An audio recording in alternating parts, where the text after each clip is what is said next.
안녕하세요. 한밭대학교 컴퓨터공학과 김태현입니다.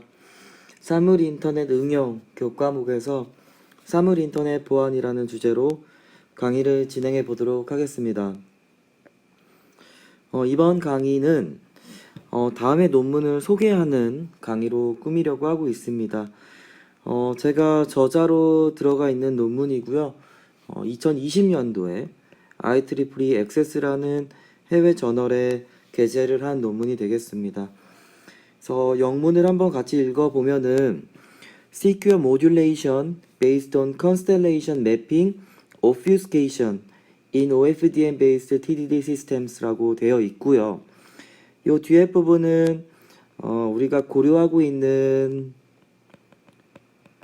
시스템의 환경 혹은 모델이라고 생각을 하시면 되겠고요. 핵심은 모듈레이션 하는 과정에 있어서 좀 보안성을 가미하겠다라는 게 되겠고요. 그것을 어떻게 할지 이렇게 적어 놓았는데 바로 요 컨스텔레이션 매핑 오피스케이션, 우리말로 요 오피스케이션이라는 단어가 난독화라고 하거든요. 그래서 뭔가를 읽기 힘들게 만들어 가지고 좀 변조를 안전하게 만들겠다 하는 게 되겠습니다.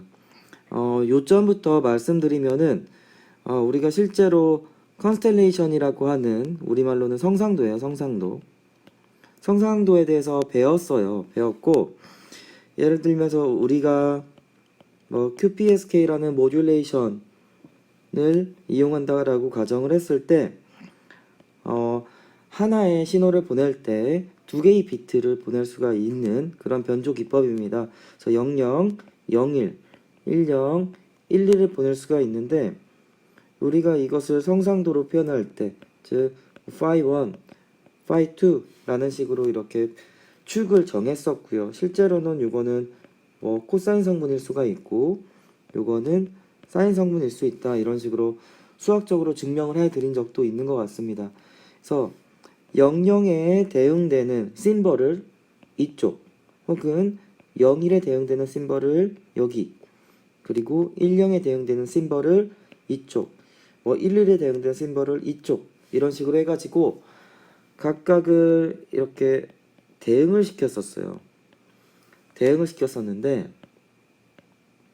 영문으로는 바로 맵핑이 되겠죠. 근데 지금 하나의 가정이 들어갔었던 게 바로 이 대응 관계가 정해져 있다라는 거였죠. 근데 이 대응 관계를 계속해서 바꿔주면은 이 대응 관계를 이용해서 뭔가 도청을 한다거나 악의적으로 디코딩을 한다거나 이런 것들을 조금은 방해를 할 수 있을 거다라고 생각을 했습니다. 즉, 이 대응 관계를 하나의 규칙으로 정의를 하고서 이 규칙을 매 순간 바꿔주는 거죠. 1, 2, 3, 4, 5 패킷을 전송할 때마다 적용되는 규칙을 다르게끔 해주면은 혹시라도 도청하고자 하는 악의적인 단말이 좀 혼동을 겪게 해가지고, 즉 컴퓨테이셔널 복잡도가 너무 심해가지고 주어진 시간 내에 복구하지 못하게끔 하겠다라는 게 핵심 목표가 될 것 같습니다.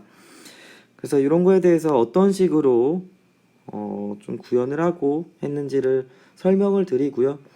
간단하게 매트랩을 통해서 요 CMO, 저희는 이것을 CMO라고 부르고 있었는데 이것을 구현해가지고 이 효과가 어떻게 나타나는지 같이 관찰해보는 시간을 가져보도록 하겠습니다. 그래서 논문은 다시 한번 이렇게 적어놨고요. 저자는 우리 학교 정보통신공학과의 방인기 교수님, 그리고 저랑 함께 써가지고 이렇게 논문을 작성을 했습니다. 그래서 논문을 전달하는 순서는 다음과 같이 준비를 했어요. 처음에 서론 부분에서 좀 요즘의 동향이나 해당 논문이 왜 필요했었는지에 대해서 말씀을 드리고요. 실제로 우리가 고려하고 있는 시스템에 대해서 설명을 해드리고 위험 모델에 대해서 말씀을 드리도록 하겠습니다. 컨스텔레이션 매핑 오피스케이션이라고 하고 있는 CMO라는 기법에 대해서 여기서 자세하게 설명을 하고요. 간단하게 우리는 bit error rate 관점에서 성능 평가를 진행을 했는데 그거에 대해서 그래프를 하나 첨부를 하고서 결과에 대해서 설명을 해 드리도록 하겠습니다. 그리고 결론 순서로 이렇게 진행을 할 거예요. 논문을 제대로 이해하기 위해서 우리가 이미 배웠던 개념이긴 하지만 한번 간단하게 복습을 진행을 하고서 넘어가려고 하고 있습니다. 데이터 송수신 과정에 대해서 다시 한번 말씀을 드리려고 하는데요. 트랜스미터가 있고 리시버가 있어요. 트랜스미터는 사용자 잔말, 유저 이퀴먼트가 될 수도 있고요. 그리고 우리가 관심을 갖고 보고 있는 IoT 디바이스가 될 수도 있습니다. 요 리시버 같은 경우는 보통은 베이스 스테이션이라고 얘기를 한다거나 혹은 IoT 서버 정도가 될 수도 있을 것 같아요. 아무튼 트랜스미터에서 RX로 어떤 의미 있는 정보를 전달하는 과정에 대해서 살펴보면은 먼저 우리는 기본적으로 무선을 고려하려고 하고 있습니다. 유선으로 연결되는 단말들도 굉장히 많지만 최근 트렌드는 선이 점점 없어지고 무선으로 변해가고 있는 추세겠죠. 그래서 트랜스미터 단에서 일어나는 절차는 상단에 이렇게 나타나 있고요. 리시버에서 수신단에서 나타나는 절차는 하단에 이렇게 나타나 있습니다. 그래서 이쪽 순서 그리고 이쪽 순서로 읽으면 될 것 같은데 기본적으로 우리가 정보를 전달한다고 하는 거는 음성이든 메시지든 이미지든 동영상이든 이런 소스를 비트 스트림으로 바꿔야 돼요. 비트로 바꾸는 과정을 우리는 PCM이다 라고 해서 말씀드린 적이 있는 것 같고요. 비트 스트림으로 바꾸게 되면은 이게 결국에는 0과 1로 이루어진 이런 거예요. 이런 걸로 바뀌겠죠. 근데 이거를 상대방 리시버 쪽으로 전달하는 과정에서 우리는 디지털로 표현된 신호를 아날로그 신호로 바꿔주는 과정인 변조를 거쳐야 됩니다. 그래서 비트를 심볼로 바꿔주고 심볼을 가지고서 우리는 실제 시그널을 만들어내고 그것을 안테나를 통해서 전달을 한다라고 말씀드렸고요. 그리고 무선 채널, 즉 무선 채널은 거리에 따라서 감쇄하는 그런 현상도 있을 거고 건물이나 어떤 지하실 같은 데 들어가게 되면은 점점 반사를 겪는다던가 회절을 겪는다던가 하면서 신호가 좀 안 좋아지는 경향이 있어요. 그래서 이런 것들을 통합적으로 겪는 부분이 바로 와이어리스 채널이 되겠고요.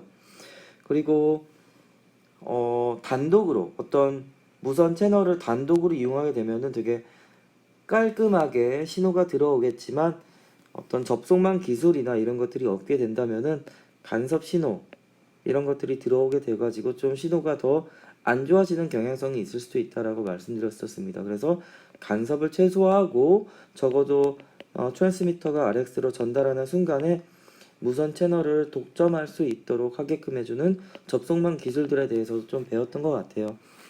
아무튼 무선을 통해서 신호가 전달이 되고 그러면은 수신기에 있는 안테나를 통해서 신호를 받아들이고 여기 ADC인데 이렇게 오타가 있네요. 신호를 받아들이고 신호를 통해서 다시 심볼에서 비트 스트림으로 변환을 하게 됩니다. 그 과정을 복조라고 했었고 결국 비트 스트림으로 바꾸게 되면은 이게 다시 나오는 거예요. 결국 우리가 보냈던 비트 스트림이 수신기에서도 잘 똑같이 도달하게 하면 된다라고 말씀을 드렸었습니다. 그래서 이 변조하는 과정에서 우리가 비트를 심볼로 바꾸는 과정 혹은 심볼을 비트로 다시 바꾸는 과정에서 우리가 알게 모르게 정해진 룰이 있었어요. 비트와 심볼 사이에 매핑 관계가 있었고 사실 이거에 대해서는 주어졌다라고 가정을 하고서 설명을 했었습니다. 근데 이거에 대해서 이번 강의에서는 조금 더 주목을 해보려고 하는 거고요. 성상도는 다음과 같이 그림으로 표현을 한 거죠. 신호를 기하학적으로 표현을 한 거고요.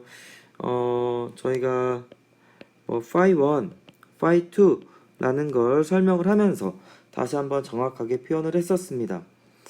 그래서 우리가 BPSK, QPSK, 뭐 8PSK와 같이 모듈레이션 오더가 달라짐에 따라서 데이터, 즉 S1이라고 표현되는 심볼을 보낸다 하더라도 이 심볼에 대응되어 있는 비트가 0, 01, 001 이런 식으로 비트의 개수가 달라질 수가 있어요. 그래서 이런 것들을 주목을 하시면 좋을 것 같고요. 근데 아무튼 0과 심볼 혹은 01과 심볼, 001과 심볼 사이에 대응 관계가 주어져 있다라는 점을 꼭 기억을 하고서 앞으로 강의를 들어주시면 좋을 것 같습니다. 이번에 새롭게 하나 말씀드리려고 하는 게 그레이 코드라는 개념이에요. 그레이 코드라는 것은 우리가 심볼을 보낼 때마다 심볼 A를 보냈는데 어떤 오류로 인해서 심볼 B가 수신이 될 수가 있겠죠. 근데 심볼이 다르다라고 하는 거는 우리가 만약에 하나의 심볼을 보낼 때 아래의 그림을 통해서 설명을 하면은 두 개의 비트가 전달이 되고 있어요. 근데 첫 번째, 두 번째 비트 모두 다 에러가 나는 경우, 혹은 첫 번째 비트만 에러가 나는 경우, 그리고 두 번째 비트만 에러가 나는 경우, 요 세 가지 케이스에 대해서 모두 다 심볼 에러라고 표현을 하고 있어요. 근데 그레이 코드를 이용하게 된다면은 이런 케이스는 발생을 하지가 않아요. 즉 심볼 에러가 난다 하더라도 물론 이러한 경우도 발생을 합니다만 다음과 같이 인접한 심볼 사이에 실제 비트를 살펴보게 된다면은 하나의 비트만 달라지게끔 디자인이 되어 있어요. 그래서 지금 우측에 있는 거는 그레이 코드가 적용이 되지 않은 것을 얘기를 하고요. 즉 보면은 왼쪽 거는 한 비트씩 달라지는 걸 확인을 했고, 여기는 하나의 비트, 여기는 두 개의 비트가 달라지고요. 여기는 하나의 비트, 그리고 여기는 두 개의 비트. 즉 그레이 코드가 적용되지 않으면은 심볼 에러가 날 경우에 두 개의 비트가 이렇게 달라지는 경우가 발생을 할 수도 있습니다. 물론 그레이 코드를 이용할 때도 여기 전송한 게 이쪽에 수신이 되어서 두 개의 비트가 달라지는 것처럼 에러가 날 수도 있기는 해요. 근데 확률적으로 이쪽으로 넘어가는 게 거리가 더 짧잖아요. 요거 두 개가. 그래서 요거는 사실 잘 나타나지 않습니다. 그래서 가장 가까운 빈번하게 발생하는 에러가 바로 이쪽 심볼로 바뀌는 거라고 생각을 했을 때 그 에러가 났을 때 하나의 비트만 달라지게끔, 즉 심볼 에러 레이트이 나더라도 빗 에러 레이트를 좀 최소화할 수 있도록 이렇게 디자인 이슈가 포함이 되어 있습니다. 그래서 이것을 한번 읽어보시면 좋을 것 같고요. 그래서 논문의 서론에 대해서 조금은 설명을 드릴 거예요. 그래서 당연히 이제 여러분들은 제가 사물 인터넷 얘기를 하거나 뭐 5G, 와이파이 이런 얘기를 계속해서 했었고, 실제로 우리 주변을 바라보게 된다면은 무선 통신이라는 것이 너무나 깊숙이 침투해 있어요. 그래서 무선 통신이 없는 세상을 더 이상 생각할 수 없게끔 되어 있고요. 그로 인해서 요 와이어리스 네트워크 세큐리티, 무선 네트워크 보안이라고 하는 토픽 자체가 지속적으로 중요하다라고 얘기가 되고 있어요. 특히나 5G를 넘어서 6G로 갈 때도 그렇고 현재 IoT라는 키워드가 계속해서 화두로 떠오르고 있는데, 모든 디바이스가 인터넷에 연결이 되는 시대, 즉 무선 신호가 범람하고 반대로 말해서 무선 신호로 인해서 취약점이 계속해서 생겨나고 있는 시점에서 이런 무선 네트워크 보안의 중요도는 점점 더 중요해지고 있습니다. 특히나 6G에서는 이런 보안 혹은 영문으로는 시큐리티죠. 시큐리티가 내재화 될 수 있도록 네트워크가 발전해야 된다. 네트워크는 즉 어떠한 프로토콜이 이렇게 주어져 있을 수 있어요. 주어져 있을 수 있는데 굳이 우리가 인증이나 어떤 보안 기법을 적용하지 않는다 하더라도 이러한 프로토콜 설계 그 이면에는 기본적으로 시큐어한 어떤 것이 포함이 되어 있어야 된다. 즉 이러한 프로토콜을 따른다 하면은 어느 정도의 보안성은 확보가 된다. 이런 식으로 6G가 디자인되어야 된다라고 하는 그런 논의가 지속적으로 진행이 되고 있습니다. 그래서 OSI 모델에 대해서도 지난번에 말씀을 드렸었는데 사실 각각의 레이어가 하는 일들을 독립적으로 구분해서 얘기할 수 있도록 이렇게 디자인을 해놓은 거예요. 실제로 피지컬 레이어, 데이터 링크 레이어, 네트워크 레이어 각각의 레이어에서 하는 일들이 다릅니다. 하는 일들이 다른데 보안 관점에서도 뭐 어플리케이션 레이어, 세션 레이어, 트랜스포트 레이어 등등의 레이어에서마다 보안이 따로따로 적용이 되고 있어요. 그래서 각각의 레이어에서 보안이 중복해서 들어가고 있기 때문에 실제로 보안 이슈가 굉장히 탄탄하다고 볼 수가 있긴 한데 오늘 주로 얘기하려고 하는 부분은 바로 요 피지컬 레이어 관점에서 무선 신호의 특성을 이용해서 보안을 강화해보자가 되겠습니다. 그리고 최근에 2017년이에요. 한 5년 전이라고는 하지만 최근입니다. 최근이라고 표현을 할 수가 있을 것 같고 와이파이 우리 굉장히 많이 사용하고 있는데 와이파이에서 이용하고 있는 어떤 보안 기법도 뚫렸어요. 취약점이 있다라고 판단이 되어가지고 최근에는 지금은 다 패치가 되어 있는 걸로 알고 있습니다. 즉 우리가 이렇게 많이 사용하고 있는 프로토콜마저도 안전하지 않다라는 것을 말씀드리고 싶었고요. 그래서 우리는 피지컬 레이어 관점에서 무선 네트워크 보안에 대해서 어떻게 강화할 수 있을지, 즉 상위 계층에서의 보안 기법들이 적용되지 않고 단순히 송신하고 수신하는 관점에서도 보안을 한번 강화해보자 라는 것을 목표로 연구를 진행을 했습니다. 그래서 아무튼 계속해서 악화될 거예요. 무선 신호가 많아지고 무선 디바이스가 많아짐에 따라서 계속해서 악화가 될 거고요. 그런 취약점이 계속해서 발견이 되고 그리고 패치가 되고 있습니다. 그래서 조금 전에 말씀드렸던 와이파이 보안이 깨졌고 그에 대한 패치가 진행될 수 있었던 계기가 바로 CCS라는 유명 학회에서 그 취약점이 보고가 됐었고 그에 대한 대비책이 제안이 되어가지고 패치가 되었습니다. 그리고 이 리볼테라고 하는 경우는 유지닉스 시큐리티라고 하는 이것도 유명한 학회인데 여기서 실제로 우리가 LTE를 이용해서 전화를 하겠죠. 전화를 하는 과정은 뭐 이런 식으로 될 거예요. 그래서 어떤 디바이스 A가 디바이스 B에게 전화를 하는 과정에서 뭐 다른 기지국이 관할하는 영역에 있다면은 기지국 넘어서 아무튼 신호가 전달이 될 거고요. 그게 아니라 뭐 같은 기지국이 관할하는 영역이다라고 한다면은 뭐 요 안에서 그냥 바로 기지국을 통해서 신호가 전달이 되겠죠. 근데 내가 A가 B랑 이렇게 통화하는 과정이 해킹이 된다. 즉 여기서는 정확히 이베스트로핑, 도청이 될 수 있다라는 것을 증명을 해냈습니다.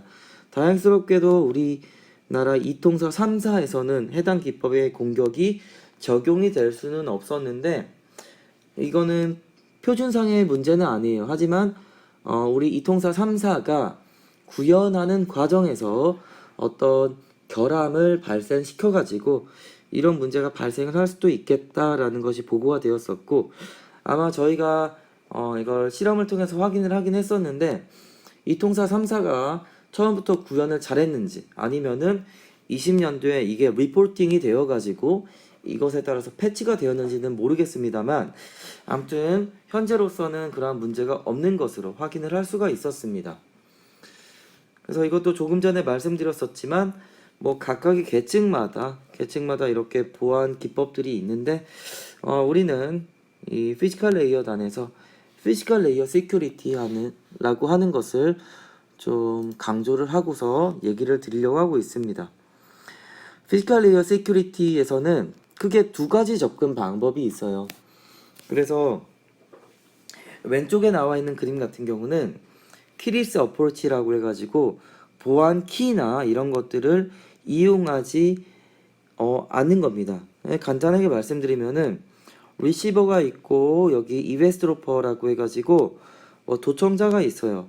보통 이런 피지컬 레이어 시큐리티라고 하는 분야에서는 전송하고 있는 트랜스미터를 A 그리고 리시버를 B라고 얘기를 하는데 보다 자세히 A는 앨리스라고 보통 부르고요. B는 밥이라고 부릅니다. 이베스트로퍼는 이제 악의적 사용자가 되겠고 혹자는 이거를 뭐 어태커라고 부르기도 해요. 혹은 이브, 앨리스, 밥, 이브 이런 식으로 표현을 합니다. 그래서 키리스 어프로치 같은 경우는 되게 간단한 게 앨리스가 전송하는 신호를 밥이 즉 트랜스미터가 전송하는 것을 리시버는 잘 듣게끔 하고 이베스트로퍼 어딘가에 있을지 모르겠지만 이 이베스트로퍼가 듣는 신호는 잘 들리지 않도록 신호를 디자인해서 전송하자라는 게 핵심이 되겠습니다. 그래서 이거는 어떤 정보 보안 관점에서의 시큐러시 혹은 시큐리티를 다룬다라고 얘기를 하는데 이거 수학적으로 조금 표현을 하게 되면은 이제 여러분께서는 이것도 읽을 줄 아실 거예요. 로그 1 플러스 SNR 로그 1 플러스 SNR로 되어 있는데 바로 capacity 공식이 되겠죠. 밴드위스가 포함되어 있지 않지만 단위 주파수당 어떤 capacity의 차이가 점점 커지게끔 신호를 잘 만들어내자가 되겠습니다. 즉, 요 앞에 있는 텀 같은 경우는 리시버가 달성할 수 있는 capacity, 즉 그리고 뒤에 있는 식 같은 경우는 이베스트로퍼가 달성할 수 있는 capacity가 되겠고요. 그 두 개의 차이를 크게 하자라는 것이 목표가 되겠습니다. 이 플러스 같은 경우는 뭐 A 플러스라고 이렇게 표현을 하게 되면 이거는 맥스 이렇게 정의가 되어 있고요. 즉 0보다 큰 즉 A와 0 사이의 맥스 값을 찾는 게 되겠습니다. 즉 의미의 값을 우리는 다루지 않겠다라고 정의를 하고 있습니다. 그래서 이거는 무선 채널의 특성을 이용해서 이 신호를 잘 디자인해 보겠다라는 게 되겠습니다. 그리고 두 번째 접근 방법은 키 베이스드 어프로치가 되겠는데 요거 같은 경우는 우리가 이번 강의에서 주로 이용하려고 하는 부분이 되겠습니다.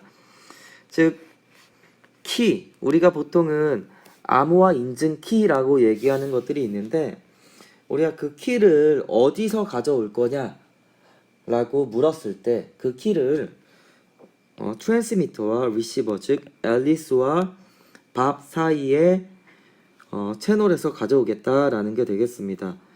이 무선 채널이라고